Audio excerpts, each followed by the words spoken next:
Hello students. Today we'll be starting a new chapter, that is the desert from class 7. Now when you hear the word desert, a visual comes to your mind. Desert is a place which with vast stretch of land and almost no vegetation or very less vegetation like cactus and like camel can live over there, survive over there.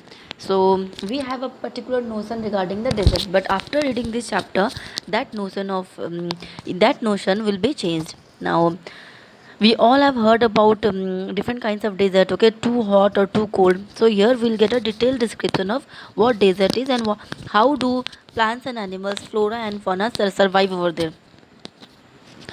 A desert is generally without water and vegetation. A green patch with fresh water and green trees in the middle of a vast desert is a beautiful sight. Now, normally, what do we believe? We believe that a desert is a place without water and without vegetation. But as we'll read the chapter, we'll understand that this notion is not correct. And in a desert, we also find a green patch, okay, where there is little vegetation and there is a water body also, and this is oasis. A desert may be too hot or too cold. Now let us move forward. Those of us who live in regions covered with forest and surrounded by hills may find it difficult to imagine what a desert is really like. Now we are used to live in a place in regions which has forest, which has tree, which is surrounded by hills, which has vegetation in it. The climate is moderate; it is neither too hot nor too cold, and we cannot imagine how people survive in a desert. The popular belief is that it is an endless stretch of sand where no rain falls and therefore no vegetation grows. Now, people believe that what is a desert? A desert is an endless stretch of sand. What is desert? Desert is nothing but a river of sand. Okay, and there is no rainfall at all. But this is not true. It is dry, hot, waterless, and without shelter. Here, in the first paragraph, the writer is describing what is the popular notion regarding desert. People believe that it is dry, it is very much hot, it is waterless, and it is without shelter. But this is not entirely correct.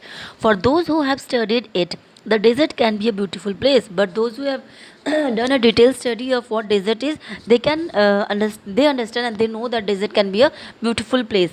It is not only a vast stretch of sand. It is the home of a variety of people, animals, and plants that have learned to live under very hot and dry conditions. But it is also home to a variety of people. People, animals, and plants live there and they have adapted themselves to the hot climate of desert regions. True, the ground is not always hidden by a cover of grass, plants, and plants and trees as it is in other climates. It is true, we can accept this, that in desert there is not much cover of grass or plants and trees as it is in other climates, in other places, okay, as in tropical climate, as in equatorial climate. In desert regions there is very less vegetation, but whenever it rains, which is rare, desert flowers bloom and the sight can be as rewarding as that of any tropical garden. Now, there is occasional rainfall in a desert, and when rain falls, the sight is very rewarding. The desert flowers bloom, and the sight is as rewarding, as pleasant as that of any tropical garden. Tropical garden means tropical areas are those areas which has very hot climate. A desert is not always a flat, unchanging wasteland of dry sand. Okay, desert is not a wasteland which is full of dry sand. No, it is, this notion is wrong. It may have mountains and hills. A desert can also have mountains and hills. Again, this is not applicable to one and all the deserts. There are variations. It may have an oasis, big or small. The most important attraction of a desert is an oasis. Okay, a desert. Most of the deserts they have oasis, and they might be big or they might be small. Now, what is an oasis? An oasis is like a green island in the middle of a desert where a spring or a well gives plants and trees a better chance to grow. Now, see, just a second. Okay, what is an oasis? It is a green island. Okay, it is a green patch of land in the middle of a desert where there is a well or a spring or any water body, and this helps plants and trees to grow. A desert may be hot like Thar or cold like Ladakh. Now, desert can be hot too hot like Thar desert, it can be too cold like Ladakh. But generally speaking, if a place has little or no water and vegetation, people usually call it a desert. Now people, what do? If any place, if it doesn't have any rainfall and if doesn't have any vegetation, then people consider it to be a desert. Some deserts are almost totally without water. In such places, strong winds blow, raising heaps of sand and depositing them as mounds. Now, some deserts are there which don't have, which are totally without water. And in such places, what happens? There is frequent shift of sand from one place to another, and these are known as sand dunes. Strong winds blow over there, and these strong winds leads to the formation of heaps of sand, which is known as sand dunes. These are called sand dunes that shift and move endlessly across the desert. Few plants can survive on such dry shifting sands. We all know that in sands which are so dry, plants cannot grow, they cannot survive. So here we have completed the first part. In the first part we have done what is the popular notion of desert and what is the specialized notion of a desert, like what do laymen believe a desert is and what do people who have studied on it believe a desert is. And we have also learned here about oasis, that is a special attraction of a desert. And now we'll move further. See, all living things need water in order to survive. The few plants and animals that live in deserts have developed the ability to require less water than most plants and animals. We all know that all living beings, whether those are human beings, animals, plants, everyone needs water. Though the quantity they need may vary, and those plants and animals that survive, that thrive in deserts, have developed the ability. They have the ability to survive or cope up with the less amount or less quantity of water. The camel, popularly known as the sheep of the desert, can drink a lot of water at one time. One such example is a camel, which is known as the sheep of the desert. We all know about camel, that the camel can goes for days without any water and food. The camel has a hump on his back and which stores fat and water for the camel, and so camel is known as the sheep of the desert. Though he lives in a desert, but it is a sheep because it carries water in itself. Camels can do without water for days together.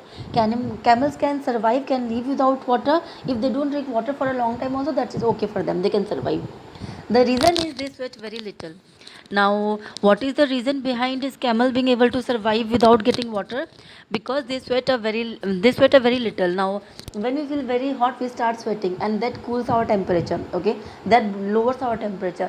But camel can withstand hot temperature, and so it don't have to sweat. We sweat because we must keep our body temperature constant. Now we sweat because we have to control our body temperature, it cannot be too much high. We sweat when it gets hot, and this cools the body.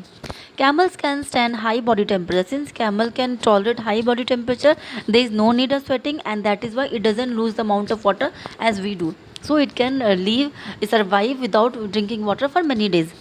They don't need to sweat and can therefore retain the water they drink for long periods of time.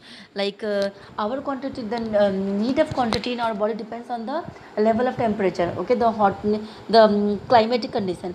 But camel can survive because their water content is not lost when the temperature rises. Okay, it remains as it is. The smaller desert animals do not drink water. Now, smaller desert animals, they don't drink water. They burrow underground during their hot day and came out at night to eat. Now, most of the animals, they go underground during the daytime and come out at night. When the temperature is very high during daytime, they go underground and come out at night when the climate is cool, when the temperature has gone down. Some of them eat other animals and get the water they need from the moisture in the meat. Some of the animals, they are carnivorous. We know that there are herbivorous, carnivorous, and omnivorous. So some animals, they eat other animals. They get the water content they need in the body from the moisture in the meat. Others eat plants and seeds and get the water they need from plant juices.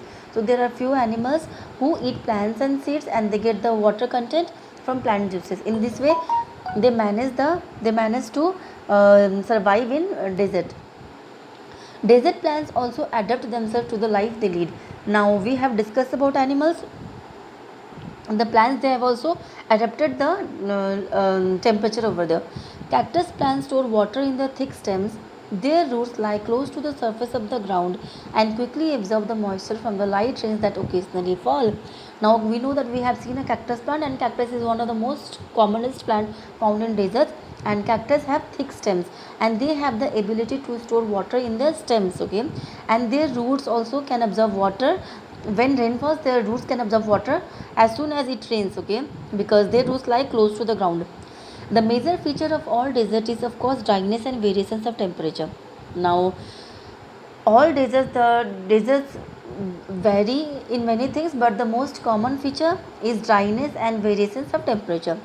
In humid climates, the moisture in the air acts like a blanket and protects the earth's surface from the hot rays of the sun. In other climate, what happen, there is humidity, there is moisture in there is water content, water vapor in the air, which acts as a shield, which acts as a blanket, and it prevents the earth rays to directly fall on the earth surface. But in a desert there is no humidity in there, there is no moisture in the air. So what happens, what is moisture? Moisture also comes from water body only. So there are no water body, and so there is no moisture content in the air. As a result of that, what happens, there is no blanket and the sun rays falls directly on the earth's surface. The absence of this blanket in desert lands causes the desert to heat up rapidly during the day and to cool off rapidly at night. Because of the absence of these blanket in desert lands, when the temperature is high, it heats up quickly, and during night time when there is no sun, it cools down rapidly. Deserts are an important part of nature's great plan. Now we know that deserts are not favorable for all the flora and fauna, and not for all kind of people, but still it is an important part of nature's great plan. We cannot altogether consider it to be useless. They are there like the dense forest and the deep oceans. As there are dense forests, as there are deep oceans, so are the deserts. Just because they are hot and dry, one should not look upon them as useless parts of the earth. Since they are hot and dry, we cannot consider that they are the useless parts of the earth. They are also useful in their own way, and they are the part of nature's great plan. So here we come to the end of the chapter.